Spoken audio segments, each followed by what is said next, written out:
We made it out the storm and moved into the light. In love with life, with the sun shining bright. Doing things right, with good things in sight. Trying to stay strong and hold on with all might. I'm a hip-hop junkie, I'll never be a flunky. All I do is rock on dope beats, it's funky. Living my best life, but I know there's more to come. Used to stare at my shoes, now I'm shining in the sun. With my head held high, admiring blue skies. Had to change my outlook, cause tomorrow I could die. So I pray before bed, and I pray before I rise. Looking for the truth, so I'm not blinded by the lies. Had to cut all ties with my old way of thought. Found out who I am. Found out who I'm. Good evening. Welcome to another episode of Now That We Have Recovered. Today we are here with my friend Valencia. Valencia? Hey, how's it going? It's going good. Good to see you. Good to see you, Yeah, too. It's been a while. Yeah. So usually we stick to early recovery in this show at this moment. So usually what I like to hear is a little bit, maybe the day or the first week before you got sober. So could you share some of that with us? Yeah, absolutely. Seems so long ago. Yeah. Seems so long ago. My sobriety date is August 9th of 2013. Okay. I would say starting to like the week before, I ended up getting sober. It was grueling. Yeah. It was horrible. They talk about having lows and, I feel like you can have many lows and I feel like they just get lower and lower. Mm-hmm. And that was pretty much my lowest point, just being out there, running amok in the streets, not taking care of myself, not reaching out to loved ones and, just the dysfunction that addiction causes and like that, not wanting to give yourself over to something so bad, but it's like it goes out the window, because you're craving it, and so that was pretty much my cycle. Getting up every day, doing what I had to do to get my fix, whatever it was that I was using at the time, and that was it. That was pretty much my existence, and I had a few moments of clarity. I think within that time of, just being like, I don't want to do this. Yeah.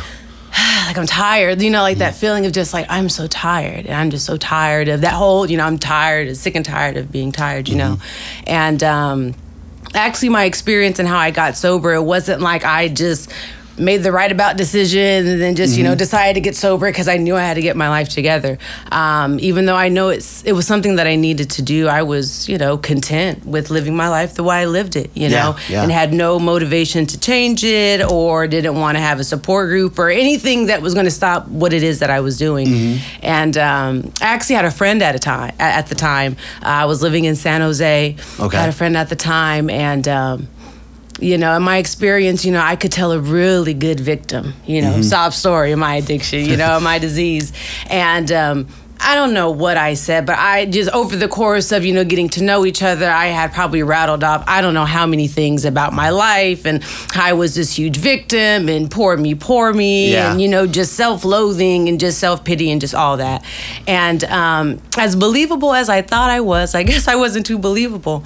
And I didn't know this at the time, but one time when we were hanging out, they ended up taking my cell phone and getting my mom's number out of my cell phone. Your friends? Yeah, my friend, yeah. Okay. And to this day, still don't have any idea on the details of what they talked about, but clearly they had talked about, really what was going on and not, the story that I was telling or anything. And I remember they had asked me, they were like, oh, hey, random, hey, you want to go out? You want to go, get some drinks? I'm like, oh, of course I want to go get some drinks. Why wouldn't I want to go get some drinks? And so we go out and we're driving and we stop at like a Rite Aid. And it was like at 11 p.m. And I'm thinking to myself, well, they don't really sell the kind of drinks I want here in the club. Don't even sell liquor, exactly. So I'm like, what are we doing here? So we're in like this empty parking lot at this Rite Aid, and I'm just sitting there, and out of nowhere, my mom comes. I'm sitting in the passenger seat, and my mom comes around to the passenger side window, and she knocks on the window, and I'm just like, my eyes were probably just as big as an owl. I'm just like, what are you doing here in San Jose? From Sacramento, like, what are you guys doing here?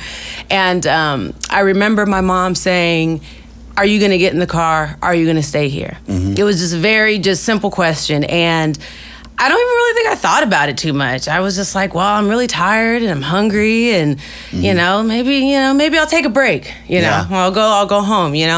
And I was like, yeah, whatever. Not enthused, not motivated. Got in the car and came back to Sacramento. And, by that time, I was living in San Jose for some time, a bit over a year. And during that time, my mom was going to, Al-Anon meetings and stuff, Oh, yeah. You can't pull nothing past somebody once you start going to that shit. Exactly. Us addicts have a way of, manipulating people, places, and things to work in our favor so that we can do what it is that we want to do selfishly, right?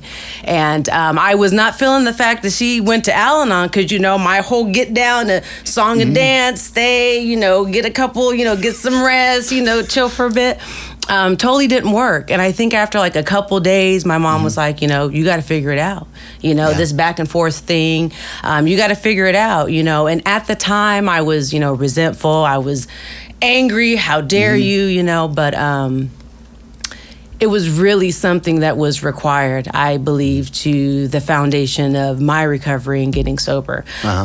Is really that, like, no, you have to figure it out, and when I was put in that position to figure it out, I had to make a decision because I think I had been so used to making decisions for others and to people please and to fulfill all these, voids or vacancies I have within myself that it was kind of like, well, now I have to make a decision. What do I want to do? Like, I only have me. I have no support. I've burnt all my bridges. Like, do you want to do this or not? And I made the decision still reluctantly. I'm still not thrilled. I feel forced into this. Yeah. This is not what I wanted to have happen. Were you still at your mom's house at that time? No, she ended up kicking me out. Okay. No, she packed my bags. I came home one day and my bags were in the garage, very nicely placed. And she was like, you have to figure it out. Okay. And, I ended up staying with friends, and, basically going where I could at the time, but chasing my recovery. That's when I started going to meetings. Okay. Midtown ended up being my home group at the time. So frequenting there, they had like I think at the time they had like a 6 a.m., a 8 a.m., a 12 noon, a 5, a 7, a 10. Like, so I was like going to all the meetings, being of service and, over time, wanting to do better for myself grew on me. Yeah. And the desire to want something different for myself and not, of course, not to use, but in a bigger scale, I have learned really trying to find who I am outside of, especially something, that's as detrimental as, drugs and alcohol and stuff like that. Yeah. We do some serious soul searching. Absolutely. Yeah, absolutely. Okay. So you're going to the meetings, you're starting to build a support group. Yeah. Working on yourself. Right, yeah. Did you have some people guiding you? Yeah, some people absolutely. with a lot of time and stuff? Yeah, absolutely. People with lots of time, like the old timers at Midtown. And I remember going to I want to say it was group through. The meetings were they had a lot of old timers there. And I was young coming into recovery. When I got sober, I was 20. You know what I mean? The idea of being sober for the rest of my life before I'm legally old enough to drink was I was really not feeling that. But I grew to accept the gift that it was, you know what I mean? To not being reliant on something that I can't control, you know, absolutely. And that support of people who understood what I was going through. I, suffer with that, I'm so unique, I'm so different, I'm the only one that experiences this, and it was so reassuring, to be in an environment of people who were like, we totally get you, from stories and beyond, we totally get you. And I was doing young people stuff too. I remember that, I think, kind of curbed my appetite for wanting to have fun and also be in recovery as well. Because, you get young people and, you're still young and you still want to do things. And so I think that is also kind of the little, what I called at the time a gimmick, to get me in. I'm like, this is really fun. We're all hanging out, we're going places, we're traveling and driving to meetings out of town and going to, and spring flings, and like it was really a fun time. So like there's now, young people in recovery? yeah, absolutely, there's young people in recovery, and I didn't know that coming in recovery. I was like, there's no young people here. Yeah. Like, you know, it's probably everyone old enough to be my mom or grandfather in here, but you know, there are a lot of young people in recovery. If you had to throw a number out there and say how many people you think are young people in recovery in Sacramento, what would you think? Oh, like an overall like number? Yeah, just throwing something out there. Oh, hundreds. Okay, I would say okay. there's hundreds of young people in recovery. Okay. Because I met a lot of really like cool people that I still know to this day that, you know, like, you know, you create really good bonds with people and stuff like that. So, you know, if you're young, I would encourage, you know, get in recovery. Don't be afraid of life and really the fun that life really is, you know, outside of drugs and alcohol. You know what I mean? Like, it's still fun. You can still fun, enjoy yourself, enjoy life without, you know, having that. And that's a big part of, you know, culture and young culture is, you know, drugs and drinking and stuff. Yeah. So what kind of things, so you're going to the meetings and stuff, was there other fun that you were bringing into the picture, things you were finding out that you like to do? Like about myself, or like as far as like the rooms? The rooms, or just about yourself? Yeah, like I said, the young people stuff, going out, going like to dances and stuff was really fun. I really like the traveling. Like I really like getting in the car and being like, what are you doing? Yeah. Like, oh, I'm chilling. You want to go to a meeting in Reno? Yeah, let's watch. Yeah. Why not? Let's go to a meeting in Reno, you know? So just the spontaneity of like getting out was like really fun. And picnics and stuff. I really enjoyed that when like you would have a home group and they would have like a yearly annual like speaker meeting, and then you would go and meet people. The camaraderie is something that I really enjoyed, you know, outside of just the learning how to live life, you know, without drugs and alcohol, like the camaraderie and really feeling close with people. I think that was something that I was kind of missing and chasing in that bottle was, you know, that acceptance and that validation and wanting to feel included in a way that was appreciated and reciprocated, you know. I felt that people gave just as much as I gave, you know. And I met like some really, really, really, really amazing people that I still talk to this day. Actually, a friend of mine that I hadn't talked to in a little bit, I called me, and I've been knowing her since like I first got sober. So I was like, oh my goodness. Like, that's awesome, huh? You know, people are still doing good. You know what I mean? I like to hear other people's stories and what they're doing and, you know, living their best life. So, yeah. So dealing with being sober for the first couple years, emotionally, what was that like?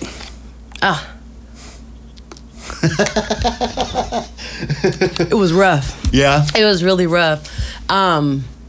I would feel most of the times I wanted to just crawl out of my skin. Like if I can just unzip my skin and just get out of it. I just remember being really uncomfortable. I remember old timers talking about sitting on your hands. And that's something I still use to this day, and I tell myself, just in regular, just life situations, is just sitting on your hands. Because no one wants to feel uncomfortable, you know, especially the, you know, addict or, you know, alcoholic in early recovery. You know, that's what you're running away from is uncomfortability. So that's what I would say was like my biggest just feeling uncomfortable and just restless, and you know, the urge to always want to have an impulse to do something erratic, and it's just like I can but I can't because I'm trying to, you know, get it together, you know. And so yeah, definitely that. Some resentment as well, you know, in early recovery, before doing the steps. You know, I didn't quite understand why I kept ending up in the situations that I was ending up in, why my relationships with people were the way they were, and not being that victim that I portrayed myself out to be to people, that I'm like this victim, you know, and really accepting my part for what I do and owning that, and finding value in that even to this day, and finding value in accepting my part in what I do, and just being impeccable, you know what I mean, and being the best version of myself that I want to be. And trying to think, those were the main ones definitely in early recovery. Yeah, the victim role is something else, huh? Yeah, I had a million fucking things I was sad about, mad about, and upset about. Always. There was always something. Always someone's fault. Always something that you had to complain about. It was always somebody's fault. And so, you know, and then that resentment turned into anger for, you know, kind of realizing some of the things that have happened, you know, uncovering layers, you know, and, you know, being angry with myself and learning how to deal with that and use that in a constructive way. Because I feel like that was kind of like the core issue, and just using that constructively and being like, you know, don't be so angry at yourself. You know, don't find another reason to be angry at yourself because you've already been so angry with yourself, which is why we're in this downward, you know, spiral. So really, I feel like that has been a nice, tedious journey, and really just loving myself throughout all my transitions, basically. Okay. You know, so yeah. So you did 12-step stuff. Did you do anything besides that for help at all, like therapy or anything like that? Oh yeah, the therapy definitely came later. The first several years of my recovery was like 12 steps, you know, meetings and stuff like that. Yeah. Having a sponsor, having sponsees, being of service and stuff. And it got real when I got to therapy. It got Me really too. real. No, exactly. So you totally understand. You know, there is so much to be gained out of just the 12 steps alone and just working that process. And, you know, that alone taught me just so much about myself. And to accompany that with like professional help and somebody who can really see my isms for what they are, and you know, really understanding that certain things are out of my control, that certain things are just, you know, of whatever's going on up there, you know, whatever I got going on. And definitely like reassuring for sure. You know, definitely would recommend, you know, if you're in, you know, recovery, whenever you're ready. It took me a long time to feel ready. It took me a lot of, you know, not addressing it. It's just this, it's just that, and being like, nah, like there's something else there. So would strongly encourage, you know, take that extra step, you know what I mean, to treat yourself like it's a treat. Yeah, and I feel it's really important because I feel like there's a lot that, you know, the 12-step programs offer, as far as it's kind of like therapy, you know, but I feel like there's some stuff that you need to go see a professional that's like lives for that thing that you're dealing with. Exactly. And they have a lot of experience, you know, stuff like grief or stuff like trauma and some, you know, we clean a lot up there, but sometimes you need that extra bit of help. For so sure. I was just wondering if you had experienced that or not. Yeah, definitely. And then another rough experience, you know, wasn't something that I was like gung-ho for. I knew it's something that I needed to do. And after a lot of, you know, fighting it, you know what I mean? And not beating myself up for that, and just coming to things as they come, you know, and just being along for the ride. So yeah, definitely. And getting more support, because then you have another group of support people that you can talk to and go to. So it's like, who doesn't want more support? Okay. So yeah. Okay. So did you start working and stuff like that when you got when you were early in recovery, or did you wait a while, or did you get back into that, or how'd that look? Yeah, when in like early recovery, I was doing like, you know, little odd jobs and stuff here or there. And then I started working in the field, like the, you know, AOD, drug and alcohol field. I started off as a program support staff, so kind of like the secretary, you know, and I would, you know, liaison between the, you know, case managers and stuff. I've worked as a recovery specialist. I've worked as a case manager for homeless families, reunification of families and stuff like that. And really good experience, you know, just being in recovery and having access to a lot of people and just knowing people and just going to meetings made it easy to make that transition into that field, because I'd already known people. They were experienced and kind of, you know, could teach me that way, because it is a bit different sponsoring people as opposed to like counseling people, you know, clinically, well, you know, kind of clinically, whatever. Yeah, it's totally different. It's totally different. Yeah, it's completely different. You know, and boundaries and stuff like that. I would say my biggest takeaway I got from my experience working in the field has been boundary settings and self-care, you know, really and truly. You know, to being able to be your best self so that you can give your best to others, you know what I mean? So, do you feel like sometimes working with other people, you find out more about yourself by doing that? Oh, absolutely. Yeah, Yeah? definitely. That is actually when I made the decision to start getting, mental health treatment. Is things that I, dealt with in the 12 steps and everything were reoccurring, working in the field, and having to have like those stern boundaries but be able to, be empathetic and compassionate enough to give, services and stuff to clients. And so, Okay. yeah. Yeah. Sorry. That's awesome. We got 20 minutes left. Yeah. I'll cut that Okay. part. No, Wait, we got I 10 saw minutes you. left. I was just like, yeah, sorry. We'll cut it out. We got 10 minutes left, so. Got you. So. We're cutting stuff out. Yeah, we're gonna cut stuff Talk out. about that snitching ass person who brought you in recovery. Look, snitched on me. John, I was so juiced. I was all ready to go. I'm like, we're gonna have a good time. It was a Saturday night too, and I'm like, what the fuck? My mom's here. What the fuck's going on? Started It's like, get out of here, freaking party pooper. So let's jump back into it. So you got to work in the field, got to learn a lot about yourself. You've done some therapy stuff. You've done some 12-step stuff. What do you do? What kind of stuff do you do now for your recovery? And how is recovery now? And are you happy you made the decision? Oh, absolutely. I'm so happy I made the decision, and everything turned out exactly the way it was supposed to for things to, be how they are today. What I do to take care of my recovery is I take care of myself, more importantly. So because I like being of service to others. I like helping people. Like it's not just something I'm good at in the field. Like it's something that I really enjoy doing and that I get gratification for doing.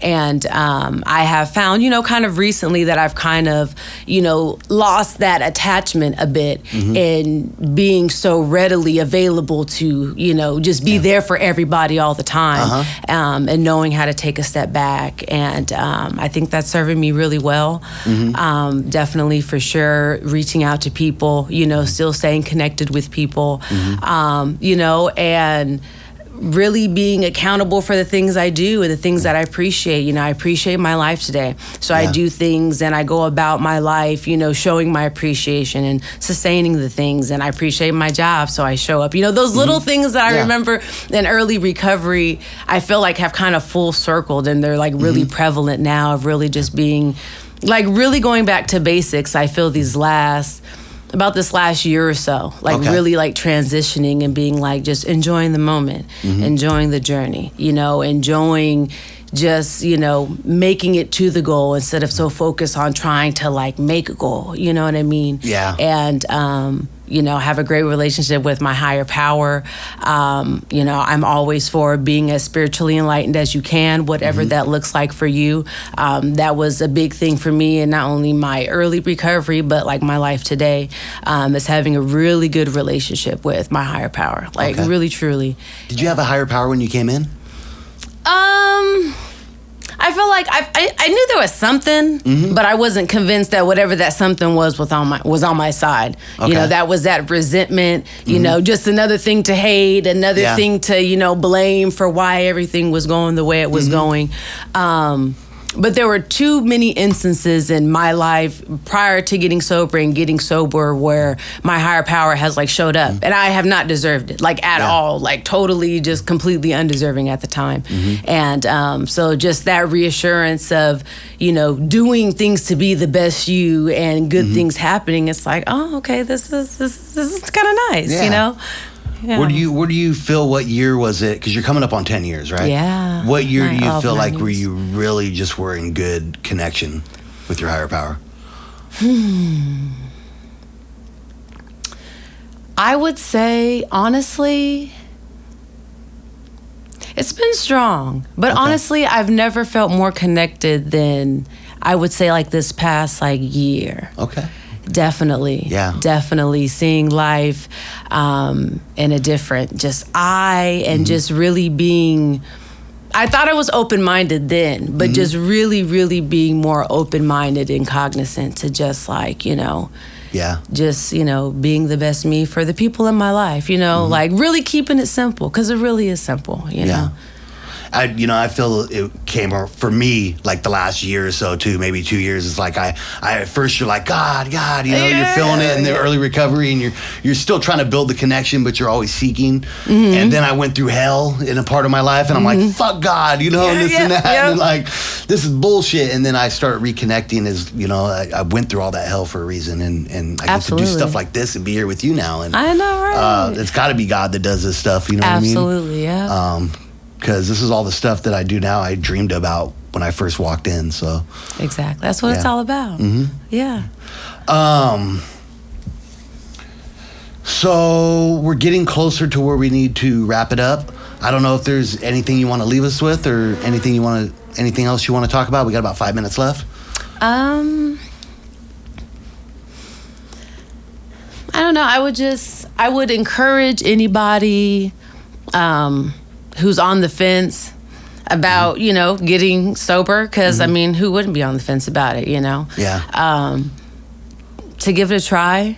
To give yourself, give yourself a break. I used to hear that all the time in early recovery, cut yourself a break, Yeah. And really and truly, like, if you would have told me 9 years ago life would be the way it is now, or even more importantly, how I feel about myself, I wouldn't believe you. Like, if I talked to the Valencia now, then I would be like, we're not the same person. Yeah. You're like my good, twin or something. So like I don't even know her. And so just, really, cut yourself a break, try it, just try it, it might work for you, really just try it, you don't always have to come in on like this, roaring arrow into recovery, and, sometimes just whatever gets you here, I really believe is what keeps you here, your desire to stay, for sure. Okay. What are some of the greatest things you've gotten out of recovery? My family was a really good thing. That was something I lost in, all my craziness. My family, my sense of self. I feel secure in the woman that I am today. I feel comfortable with her. Yeah. Okay. It's really simple, but yeah, that's, just, being of service to people, and I'll say, yeah. What's your proudest moment in recovery? I'm kind of making it to like 2 years, because I used to like make it like a year and some change, and it used to always kind of that's kind of where I would stop. So 2 years, for whatever reason, was like a big deal for me. I was like, oh, I can do this. Like, this is, a little bit more promising.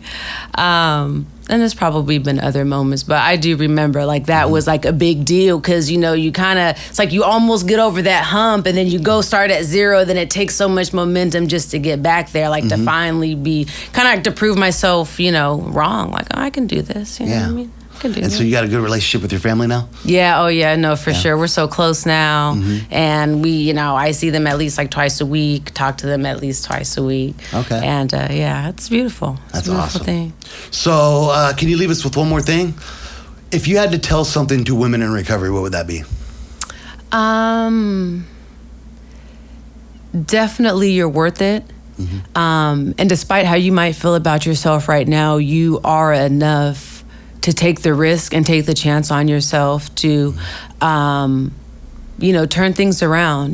Being a woman in recovery is, being anybody in recovery is a lot, but, a woman, typically with their responsibilities of being a mom, a lot of women come in there, they're mothers, they have responsibilities, they have families and obligations, and just to, give yourself a chance to take a break and work on yourself, it's a full-time job, you know what I mean, and all the roles that, women possess and take on. And, try taking on, just the role of, treating yourself, and giving yourself that chance to be the best, mother, sister, daughter, aunt, niece, you could be because that was something that I wanted, my main, I wanted to make my family proud. I know that was a really big thing for me, was wanting to make my family proud. And so I think that, getting into that helps you be the best version of yourself, for sure. Thank you so much. And it's great to see you as always. Thank you. Thank Good you. to see you too. Appreciate you. Take care.